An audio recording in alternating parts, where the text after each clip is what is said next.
easy path, but there isn't. So, you know, I think it's just important to remember that the economy moves in cycles. And we've had a very long period of upcycle. The next 12 months will be, I think, difficult for everyone. And I think, you know, when Berkshire Hathaway had their annual meeting, Warren and Charlie actually said, like, hey, this year, the Berkshire companies are going to make less money. And you know, they're very well-run organizations, and I think that's just generally true for the economy. So, you know, it's also important to remember that, you know, there are good times and there are dark times, but then the good times follow the dark times. So, my advice would be, don't look at the markets for the next 12 months. If there's a dip, buy the dip. And I think you will not be sorry, because you know, there's just generally a sort of there's an economic cycle to things, but things come back up. So my guess is tough times for a year. Like I said, just my guess. But then Tesla will emerge stronger than ever, and the long term, if you say like net present value of future cash flows, will be incredible, in my opinion. All right. So.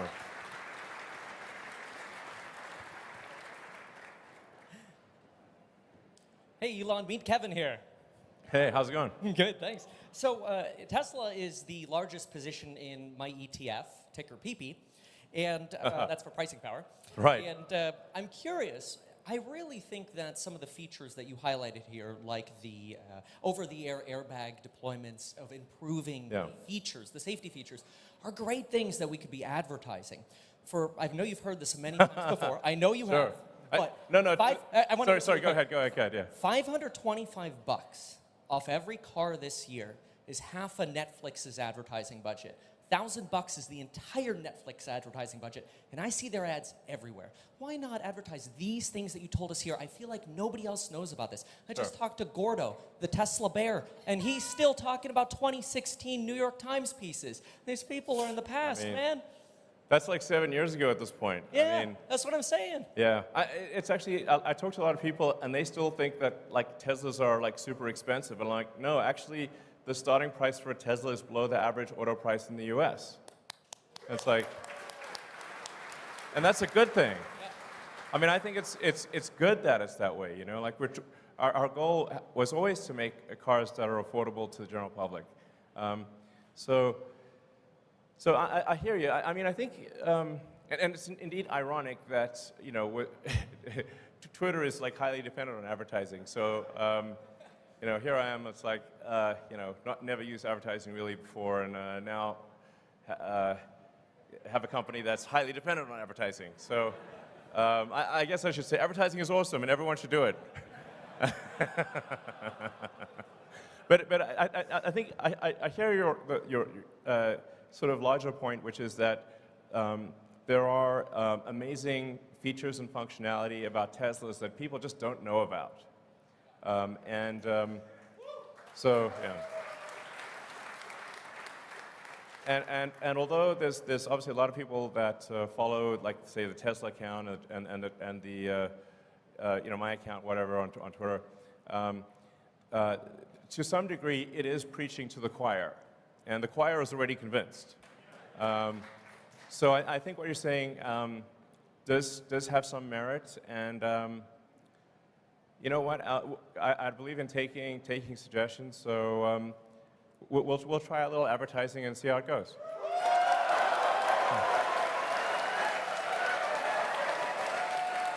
Okay. Okay. All right. I wasn't expecting that level of enthusiasm. But okay, it sounds like our shareholders, if I read between the lines, subtle as it is, are saying we should probably do some advertising. Okay, very well. All right.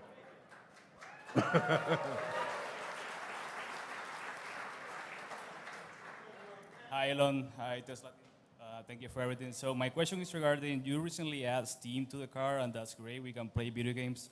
Is Tesla currently developing the ability for other parties to develop apps for the car? For example, if we can buy actually customizable themes for the operating system of the car, I think you can make some revenue there, like that space themes for the car or Lord of the Rings or stuff like that. Do you have any interest in that right now? Well, I mean, the important. So I think the notion of having entertainment apps and whatnot becomes increasingly important as the cars achieve self-driving, because otherwise you can only really watch, play games or watch movies or whatever when the car is stationary. You know, which if it's charging or whatever, then you can use it. But when it's at the point at which it's full self-driving, I think it's very much about entertainment and productivity. So I think that is something that might make sense in the future. But overwhelmingly, the focus right now for Tesla software, apart from improving safety, is achieving full self-driving, and then getting full self-driving to be much safer than human driving. And then once we achieve full self-driving, I think that there could be a lot of opportunity for apps and whatnot. So, but even in the car as it is today, for a Model S and X, we've made a sort of a full Steam integration. So you can actually just literally log on with a Model S or X with your Steam account and play any game that is on Steam, which is a lot of games, which is pretty wild. I think a lot of people don't know that. You can play with a keyboard and mouse. You can play with a joystick or controller. You can also play Netflix, YouTube, or anything else. I mean, for my little son X, he loves watching, actually loves watching rocket videos in the rear screen of the Model S and X. So yeah, so it is something that we will do long term. But one of the things, we already have a lot of stuff there, and we'll do more as self-driving becomes a reality. So.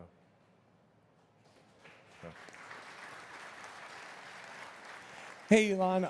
I'm John, or Dr. Know-It-All on YouTube, and I don't know it all. But anyway, my question is, as you guys move completely or finish the transition in full self-driving from version 1.0 of the software to 2.0, what do you perceive of as the potential stumbling blocks after that? Because it seems like that's the major, kind of step change that needed to happen, and so you're almost done with that, and what happens after that? And also, please let me interview you about full self-driving.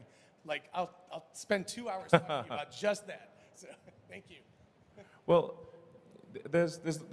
one can really think about full self-driving as a sort of a march of nines of reliability. So we need to get to the point where the probability of injury is lower than that of the average human driver, and then ultimately probability of injury is much lower.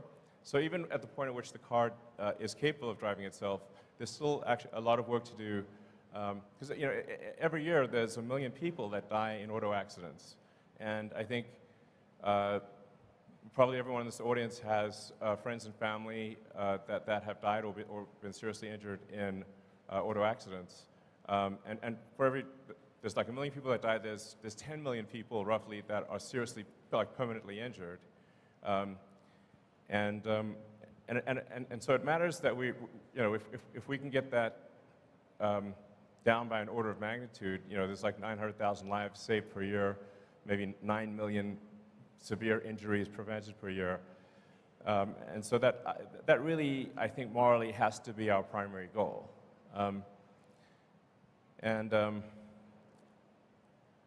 I guess I'm open to an interview on FSD. 2 hours is a long time, but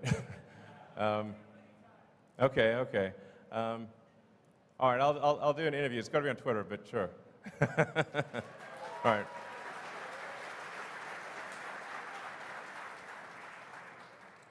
Hi, Elon. I'm Josh Phillips, long-term retail investor. My question's about battery-grade lithium supply in the next 10 years. Lithium experts all agree that mines are just not coming online fast enough to meet battery supply. And actually, Drew Baglino pointed this out recently. Some mines take 10 years plus to be permitted.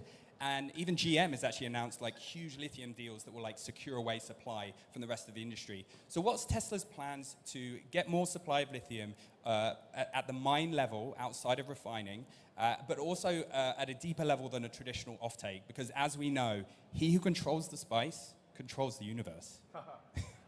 Sure.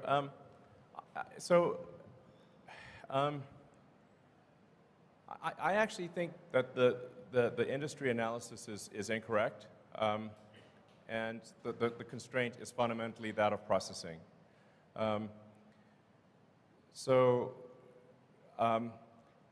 our refinery in Corpus Christi that we're building is primarily oriented towards refining spodumene, of which there is a truly vast amount in the world. I think about 3/4 of our lithium comes from Australia. And frankly, you could increase the rate at which the mines are operating, and the limiting factor is not how fast can you mine, but how fast can you process. So the mines are only going to produce ore at the rate at which refineries can handle the ore, or it's pointless. So I think my opinion, and obviously I could be wrong about this, but is that it's really not about the lithium ore. Lithium is extremely common. Lithium is everywhere. In every country's got lithium. It's not like oil. So lithium is one of the most common elements on Earth. But taking the lithium ore and refining it to battery grade is extremely difficult because the purity levels required for a battery are extremely high. If you have even a small impurity, then you will degrade the life of the cell dramatically. So you need ultra-pure battery grade lithium, and that's why our focus is on refining as opposed to mining. Thank you.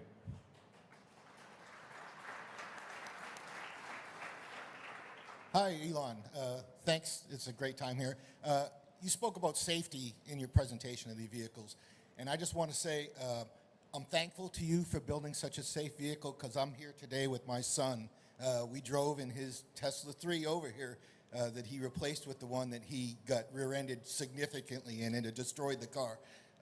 But we're able to be here today, so Great. Thank you very much. Absolutely.